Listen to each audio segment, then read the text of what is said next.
La célébration de la fête des moissons dans le cadre de cette édition a démarré depuis le début de cette année en cours sur toutes les paroisses de l'Église du christianisme céleste. Et le dimanche dernier 29 août 2021, le vénérable suprême évangéliste Lokosu Keita Paul, ensemble avec les siens, ont renouvelé leur tour en obéissance à la décision gouvernementale concernant les gestes de riposte contre le coronavirus. Appuyés par le siège de la dite congrégation, tous les fils et filles de la paroisse cité d'Oshofa de Pampang-Lagune, puisque c'est d'elle qu'il s'agit, dans la sous-région C du littoral au Bénin, avec pour conducteur le vénérable suprême évangéliste François Xavier Agbomenou, ont marché selon la recommandation de Dieu et dans le strict respect des comportements exigés face à la propagation de ce fléau social. La prédication du vénérable suprême évangéliste Louis Thomasou de Sotianhui Centre s'est vue aussi courte pour ne pas excéder la durée exigée par la haute instance religieuse. Suivons un extrait de son contenu. Alléluia. Et donc,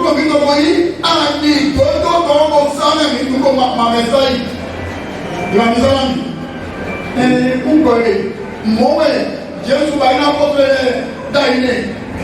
Et nous avons papa, révérend, pasteur fondateur, Samuel Biléou, Joseph Oshofa. Il est né pour les écoles.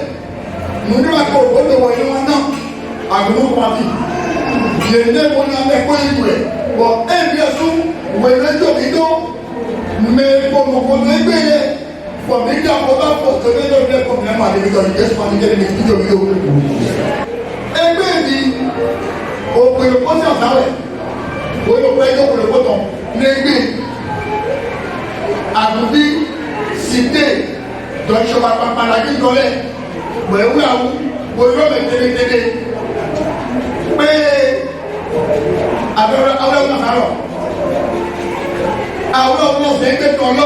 kadi awara kongo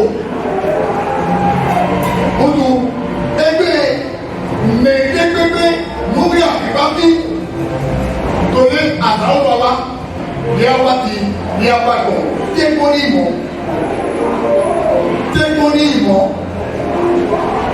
enya pasomo engo kwasi o kodeme kadi apa kodeme na le ko to amoseja.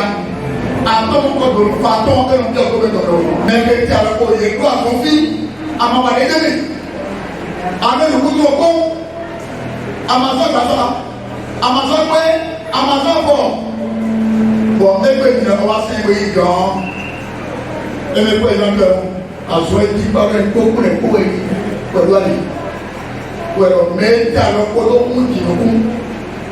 Et là, tu as le coup de moi, nous étions kaka télé, Jésus m'a donné un boulot. Et là, toi, nous contrôlons. Nous contrôlons. Jésus m'a donné un musicien. On a un boulot. Maintenant, c'est bien le colon, on va se bénir. En connivence avec quelques invités et quelques fidèles des paroisses sœurs, la fête dans sa restriction s'est vue quand même belle puisque tous, nous savons comment la célébration annuelle des moissons se passait chez l'actuel chef d'arrondissement de Gambier 2. Et d'ailleurs, les quelques impressions enregistrées ne l'ont pas discrétisé. Suivant.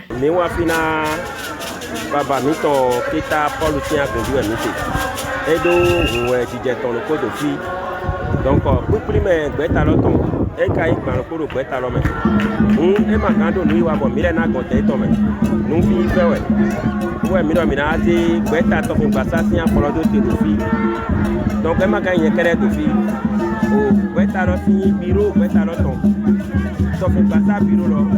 Ouais, deuxième année, comme il doit y avoir ton bébé. Oui, comme il doit faire, donc il dit, ça a été. Ouais, c'est ça, papa, mais ton qui t'a pas le bon, mina ta phone, bona no tête un peu petit tingé. Donc, ben, toi, dis ouais, bon, et mon y mettre dans taille. Attends, y a pas bon, et ma yon do bona mais toi, il doit me pour me. Tu vois non? Donc, nous sommes mina ta phone de voir qui te l'autre mais. Pour nous soutenir ton poignet. Vraiment, ma grand frère m'a vu dans mes c'est parce que oh, mais il veut do yiro nous. Ni est son attitude dans do yiro nous. Ben, t'as le cadeau président.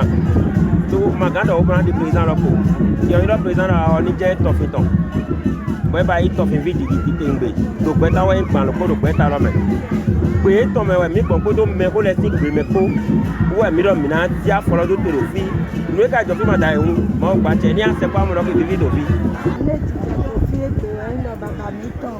Peta Paul, tu é to pedo na mão, eu tô de gessa, peta ande, meu maravilha não vai, só promo jamia, tu é babamito, peta to bibai to filho de boira minha jaya, mal no igual na, do clopo me com do jamio, quando ele é bimo do jamio, les blancs mau toni jam kona do propo miton mini mo jom ni de koto bodo mo dona de deme bodo mo ale de deme bodo mo ale dagbe ni to so de jato ni ko disito o meche mu kaka bo gofla lo nu ehere pe me jije nu yan so gbo enu yan ale enu yin se daga mo aya je susu go tori don tin to fi mo ka fufu mo deliverance gbo susu si ale to fi. Vous savez, d'abord l'événement, c'est la vente de charité sur cette paroisse. Et le devancier de cette paroisse, le CA, actuel CA de Ganvier 2, et il fait partie des éléments de notre conseil communal. Ce qui a fait que nous avons envoyé, je fais partie d'une délégation qui est venue nous soutenir, la délégation composée du maire même, le maire de la commune de Sava et l'honorable de la 6e circonscription électorale, Enfo Etifab, et d'autres conseillers également. Et comme je viens de le dire, nous sommes venus le soutenir à travers cet événement. Et quand nous sommes venus, on a vu que tout se passe dans une ambiance bon enfant. Ce qui nous a aussi enchanté, vous savez, tout le pays, le monde entier traverse une situation terrible. Et ce que nous avons observé également, les dispositions, c'est-à-dire les gestes barrières, ont été véritablement observés. Et c'est ce qui nous amène à dire véritablement que tout se passe ici dans une ambiance bon enfant. Bon, c'est vrai que je ne suis pas céleste. J'ai participé plusieurs fois à la fête de Moisson. C'est-à-dire, je dirais, c'est une explication personnelle. C'est la contribution des uns et des autres pour le développement au niveau d'une église. Parce qu'il faut participer, on met des trucs en jeu et chacun essaie quand même de donner un prix. Et au finish, quelqu'un remporte, c'est un peu ça. Et tout ça, là, ça va permettre au moins d'effectuer certaines dépenses au niveau de l'église. En tout cas, moi, c'est mon explication impersonnelle par rapport à ça. J'ai été vraiment content d'avoir participé à cette innovation, à cette vente de charité. Tu vois ce que je dis? Et désormais, les gens peuvent quand même me compter parmi les participants. On ne va plus me compter l'histoire de l'événement de ce jour. Franchement, j'ai été ému d'avoir participé à ça. Mais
les pour respecter ça là, il y a tout caché. On a nos colas là, ouais. Donc on est là, mais j'ai déjà un tour on est pour moi d'ailleurs, on est là, il m'a mais mi do gbere me e mi do fraternité bo wuro mi do na to lo mbo wa mi gbe mi ro do lo me no le mi gbe e wa jo de mo ko do mi aton ko je wa o mi gbe mi ga mi ma wo do kan le mi wa na wutu lo wutu me bo le ka de lo jo gbagun me de yiro mi an lo je o na to ya de mi le to ndo do no mi ga ìrọ̀dọ̀ àwọn tó mẹ́tọ́ ní àgbọ̀n fún ọkọ̀ ìrọ̀dọ̀ mọ́ ní gbọ̀n fún ọgá ìrọ̀dọ̀ àtọ̀ndé wa tó mẹ́ inú wa torí pé mọ̀nà jó èdè tó di mílẹ̀ ní di benin wa mìíràn tó dọ̀ nípò benin nà jó àsọ̀rọ̀ yìí wẹ́rẹ́ tó dé fòlẹ̀ yé tún wọ̀ yé mọ̀nà tán lọ mílẹ̀ mi tán mi lò mí de pé yé dọ̀ mi mẹ́nẹ̀ mú dìrà nù ká mi yé dọ̀ mi rẹ̀spẹ̀tì dénú wa ká di ọ pé tó ń dọ̀ tó rẹ̀ dọ̀ ah ẹ pé wọ́n mi ṣe sẹ́yìn pẹ̀lú ọmọ tó bá ti pé àwọn bá yìí kúrò fún mi fìlẹ̀ mi iná lọ wá rẹ̀ nígbàrá mi sùpọ̀ lọ́yìn mi àwọ̀ ẹ̀ ń dè mi àwọ̀ mi ń dọ̀ tó fọlọ́ mi lẹ́jì mi sọ tẹ̀ kaná mi sùpọ̀ mẹ́ ń wọ́n jẹ́ lọ dé ètò yàn mi pẹ̀lú ọmọ mi ẹ̀ àgà pẹ̀lẹ́ ètò ọdún mọ̀ mi ọmọ jọ̀hún dàgbé tọkùn dé pépé dé màá bá yìí kó lẹ̀ pọ̀ yìí. Contre vents et marées, il est très capital pour tout chrétien, sinon pour tout chrétien céleste, de marcher selon cette prescription divine, qui est de renouveler annuellement la moisson, car c'est en cela nous serons moissonnés à notre tour au dernier jour. C'est pourquoi face à une telle situation contraignante qui s'impose, le gouvernement prend soin de ses citoyens, le Saint-Siège de ses brebis, le chargé de la paroisse en fait, de ses fidèles pour ne pas désobéir à Dieu, et Dieu veille. Qu'il nous bénisse et nous garde jusqu'à l'édition prochaine. Amen. Shalom.